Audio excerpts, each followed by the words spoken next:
Hello students, next देखो question number 7 क्या कह रहा है। Given that E and F, sorry, A and B are such that P A, ये आपके पास गिवन कंडीशन, तो गिवन कंडीशन है पहले उससे मेंशन कर लेते हैं। प्रोबेबिलिटी ऑफ ए हमें दे रखा है 1/2, probability of A union B हमें दिया है 3/5, और प्रोबेबिलिटी ऑफ बी आपको दिया है पी। आपको पी की वैल्यू निकालनी है, बट दो केस है, एक तो म्यूचुअली एक्सक्लूसिव केस है और एक इंडिपेंडेंट केस है। अब देखो फर्स्ट केस देखो, फर्स्ट केस में क्या बोल रहा है, म्यूचुअली एक्सक्लूसिव, इसका मतलब A and B are mutually exclusive। Mutually exclusive का मतलब क्या हुआ आपके पास कि भैया जो A इंटरसेक्शन B होगा उसके अंदर फाई आएगा, फाई का मतलब नल सेट है ये।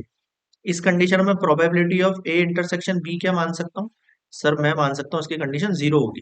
क्या होगी इसकी कंडीशन सर, जीरो हो जाएगी। ठीक है सर, ये बात समझ में आ गई। अब आप मुझे P की कंडीशन निकाल के देखो इस कंडीशन से। सर इस कंडीशन से इसकी कंडीशन कैसे निकलेगी बताता हूँ। अगर ये जीरो है मेरे पास कंडीशन, तो देखो आपको पता है फॉर्मूला क्या होता है आपके पास। सर फॉर्मूला होता है हमारे पास, अगर इंटरसेक्शन की कंडीशन दे रखी है और यूनियन की कंडीशन दे रखी है तो मैं लगा सकता हूँ, हाँ से लगा सकता हूँ। ए यूनियन बी का जो फॉर्मूला क्या होगा, P A plus P B minus P A intersection B, होती है कंडीशन पास होती है ना। यूनियन की वैल्यू कितनी दे रखी है देखो आपको, 3/5 पुट करो। ए की वैल्यू कितनी दे रखी है, 1/2 पुट करो। बी की वैल्यू कितनी दे रखी है, पी दे रखी है, इसकी वैल्यू कितनी है, जीरो। ठीक है, इसको यहाँ भेजो। 3/5 माइनस 1/2 इक्वल्स टू पी चल रहा है। 2 3 ज़ा 6, 5 1 ज़ा 5 अपॉन 5 ज़ा 10 इक्वल्स टू पी। तो क्या आ गया, पी का वैल्यू 6 में से 5 गया 1, 1/10। बताओ समझ में आया क्या। हाँ सर आ गया ना, ये क्लियर है। ठीक है सर, तो ये हो गई पी की वैल्यू फर्स्ट वाली कंडीशन। अब सेकंड कंडीशन देखो, इंडिपेंडेंट। सेकंड कंडीशन क्या बोल रहा है, A and B are independent events. अगर ए और बी इंडिपेंडेंट इवेंट्स है तो आपको पता है कि सर इंडिपेंडेंट इवेंट्स में क्या होता है, ए इंटरसेक्शन बी जो होता है ना, वो आपका P A dot P B के इक्वल हो जाता है साहब। अब ए इंटरसेक्शन बी की कंडीशन अभी मैंने बताई आपको, अच्छा नहीं बताई मैंने आपको। पहले ए इंटरसेक्शन बी की कंडीशन हम फाइंड आउट करेंगे। ठीक है, ये दोनों कंडीशन दे रखी है, आपको पता है आपको यूनियन की कंडीशन दी है। थोड़ा फोकस करना है इस चीज को, थोड़ा सा साइड बाय करो और यहाँ आ जाओ।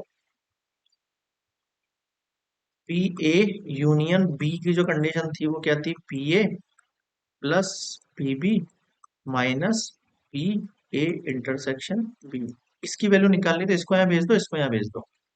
तो पी ए इंटरसेक्शन बी की वैल्यू निकालनी है आपको, है ना।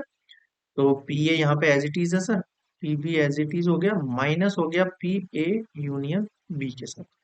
अब देखो इसकी वैल्यू कितनी दी है, हाफ। पी बी की वैल्यू कितनी दी है आपको, पी। और ए यूनियन बी की वैल्यू दी है 3/5 इंटरसेक्शन। ठीक है सर, इसको सॉल्व कर सकते हैं। Half minus 3/5 plus P, solve करो तो करो वरना as it is value put. ठीक है, ये आपके पास ए इंटरसेक्शन बी की वैल्यू आ गई है।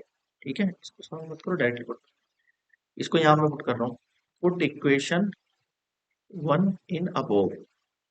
इसमें पुट कर रहा हूँ ए इंटरसेक्शन बी की जगह में half minus 3/5 plus P equals to, P A की वैल्यू कितनी है आपके पास, हाफ है, मल्टीप्लाई पी बी की वैल्यू कितनी है आपके पास, पी है। गॉट इट, ठीक है। पी वाली वैल्यू एक तरफ ले लो, सिंपल। इसको सॉल्व कर लो। 5 1 ज़ा 5, 2 3 ज़ा 6 अपॉन में 2 5 ज़ा 10 equals to p/2 minus P divide by two. कितना हो गया, -1/10 इक्वल्स टू, ये कितना हो गया सर, ये हो जाएगा p माइनस 2p/2। 2 से 10 कटा 5 टाइम, कितना बच गया देखो यहाँ पे।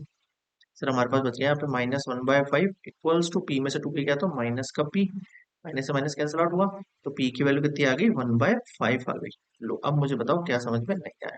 तो दो हो गई पी की वैल्यू, एक तो इंडिपेंडेंट इवेंट्स में पी की वैल्यू 1/5 होगी, और म्यूचुअली एक्सक्लूसिव वाली कंडीशन जो है उसके अंदर पी की वैल्यू 1/10। क्लियर है यहाँ तक, ये हुआ कंप्लीट क्वेश्चन नंबर 7।